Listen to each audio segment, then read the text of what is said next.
Hello guys, it's Spidey boys.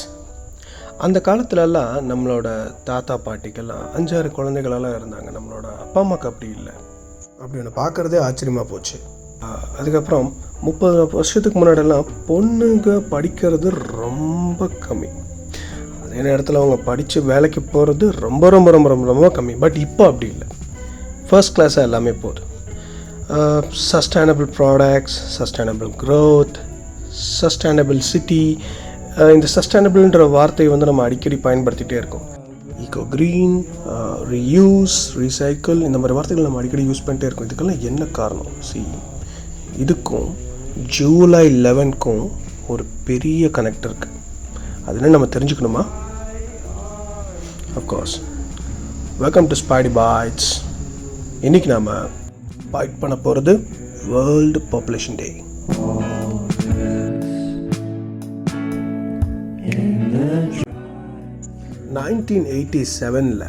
July 11 அன்னைக்கு ஒரு shocking report வந்துச்சு. அது என்னென்னா, இந்த உலகத்தோட பாப்புலேஷன் 5 பில்லியனை தாண்டிடுச்சு அப்படின்னு.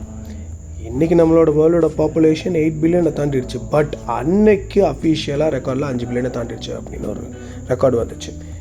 இது ஒரு செலிப்ரேஷன் பண்ணுற மொமெண்ட்டாக இருந்தாலும் கவர்மெண்ட்ஸ் எல்லாத்துக்குமே ஒரு பயத்தை உருவாக்குச்சு. நம்மக்கிட்ட அவ்வளோ நேச்சுரல் ரிசோர்ஸஸ் இல்லை, இப்படியே போச்சுன்னா ஃப்யூச்சர் எப்படி வரும், எப்படி போகும் அப்படின்ற ஒரு பயம். அதுக்காக என்னால் குட்டு போட்டால் சாவடிக்க முடியும். சில பேர் அதையும் பண்ணாங்க. பட் இத்தனை மக்களை எப்படி கரெக்டாக யூட்டிலைஸ் பண்ணலாம், ஒரு வலிமையான எதிர்காலத்தை எப்படி உருவாக்கலாம் அப்படின்ற ஒரு தாட் ப்ராசஸ் எல்லா கவர்மெண்ட்ஸ்கிட்டையும் வந்துச்சு.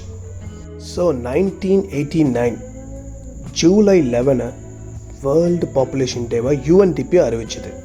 ஜனத்தொகையை கட்டுப்பாட்டில் வச்சுக்கிறதுல கவர்மெண்ட், பூகம்பம், சுனாமி அதோட எனக்கும் கொஞ்சம் பங்கு இருக்கு. அன்னைக்கு அவங்க ஃப்ரேம் பண்ண சில பாலிசிஸ், சில அமெண்ட்மெண்ட்ஸ் இன்றைக்கும் நம்ம லைஃப்பில் நிறைய இம்பேக்ட்ஸை கொடுத்துட்ருக்கு. நம்ம நிறைய ஃபாலோ பண்ணிட்டு தான் இருக்கோம். அதை ஒன்றுனா நம்ம பார்க்கலாம். Okay, fine. First one, family planning. அதாவது ரீப்ரொடக்டிவ் ஹெல்த்தில் கவர்மெண்ட் அதிகமாக ஃபோக்கஸ் பண்ணாங்க. இருக்கிற எல்லா கவர்மெண்ட்ஸுமே மக்கள்கிட்ட ஃபேமிலி பிளானிங் பற்றின அவேர்னஸை க்ரியேட் பண்ணாங்க. ஃபார் எக்ஸாம்பிள், நீங்கள் ஃபேமிலி பிளானிங் பண்ணுறீங்க அப்படின்னா உங்களுக்கு ஃப்ரீயாக பணம், உங்களுக்கு ஃப்ரீயாக ரேஷன் பொருட்கள், இது எல்லாத்தையுமே மக்கள்கிட்ட கவர்மெண்ட் கொடுத்தாங்க. ஸோ இதனால் ஃபேமிலி பிளானிங் பண்ணுறதுக்கு மக்கள் நிறைய பேர் முன் வந்தாங்க. இருக்கிற எல்லாத்தையும் எனக்கு குண்டு போட்டால் சாவடிக்க முடியும், சில பேர் அதையும் பண்ணாங்க. பட் நம்ம கவர்மெண்ட் ஒரு வலிமையான ஒரு எதிர்காலத்தை கொண்டு வரணும்னு நினச்சாங்க. இருக்கிற எல்லா மக்களையும் யூட்டிலைஸ் பண்ணணும்னு நினச்சாங்க. ஸோ இதனால தான் நம்ம இன்றைக்கி நாம் இருவர் நமக்கு இருவர் இந்த மாதிரியான ஃப்ரேசஸ் எல்லாத்தையுமே பார்த்துட்ருக்கோம். ஓகே, ரெண்டாவதாக விமன் எம்பவர்மெண்ட்டில் அவங்க ஃபோக்கஸ் பண்ணாங்க. என்னைக்கு 5 பில்லியன் பீப்புள் இருக்காங்க தெரிஞ்சதோ அதில் கண்டிப்பாக பாதி மக்கள் வந்து பெண்களாக தான் இருப்பாங்க.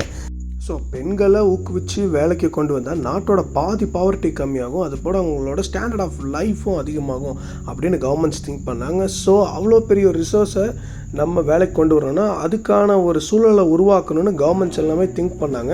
And the rest is history. மூணாவது, யூத் எம்பவர்மெண்ட்.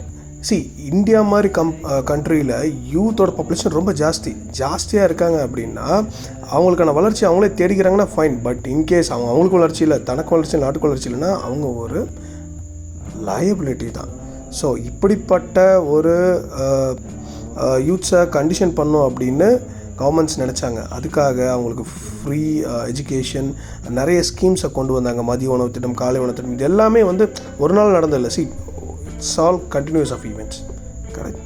நாலாவது, sustainable agriculture. the more people we are, the more food we need. நிறைய பேர் இருந்தால் நிறைய சாப்பாடு தேவைப்பட்டே தான் இருக்கும். அதுவும் இருக்கிற இடத்துல தான் நம்ம உருவாக்கிட்டு இருக்கணும். ஓகே, அதுக்கு பயோ இன்ஜினியர்டு க்ராப்ஸ், அதுக்கப்புறம் மானியங்கள்லாம் நிறையா கொடுக்க ஆரம்பித்தாங்க. குறைந்த இடத்துல நிறைய விளைவிக்கிற மாதிரி பயிர்களை வந்து உருவாக்குனாங்க.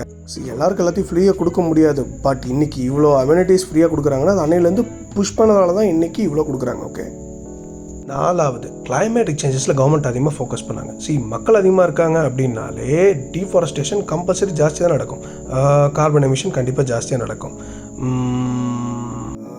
ஈகோ கிரீன் ப்ராடக்ட்ஸில் அதிகமாக ஃபோக்கஸ் பண்ணாங்க. டீஃபாரஸ்டேஷனை கம்மி பண்ணுறதுக்கு என்னெல்லாம் பண்ண முடியுமோ எல்லாத்தையும் பண்ணாங்க. இன்றைக்கி நம்ம பார்க்குற இந்த சஸ்டைனபிள் ப்ராடக்ட்ஸ், ரீசைக்கிள், ரீவேஸ்ட் ப்ராடக்ட்ஸ், இதுக்கெல்லாம் அதிகமாக ஊக்குவிச்சாங்க கவர்மெண்ட். ஓகே, இவங்க அஞ்சாவதாக பிளான் பண்ணுறது டேட்டா அக்யூரசி அண்ட் டெமோகிராஃபிக்ஸ். அப்படின்னு எப்படி சொல்கிறதுன்னா,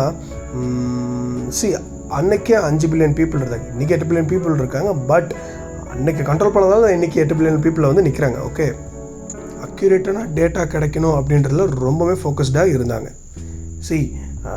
டேட்டா அக்யூரேட்டாக இருந்தால் தான் யார் யார் எங்கெங்கே இருக்காங்கன்னு தெரியும், யார் யார் எங்கெங்கே எத்தனை பேர் இருக்காங்கன்னு தெரிஞ்சால் தான் அவங்கள கரெக்டாக நம்மளால் யூட்டிலைஸ் பண்ண முடியும். Okay, that's the reason.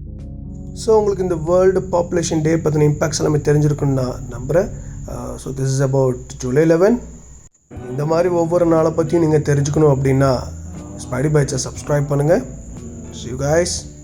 Last but not least, நான் எப்பவுமே ஒன்று சொல்லுவேன், history is not something just happened in the past. History is something because of which we are facing these events. Thank you guys. Bye bye.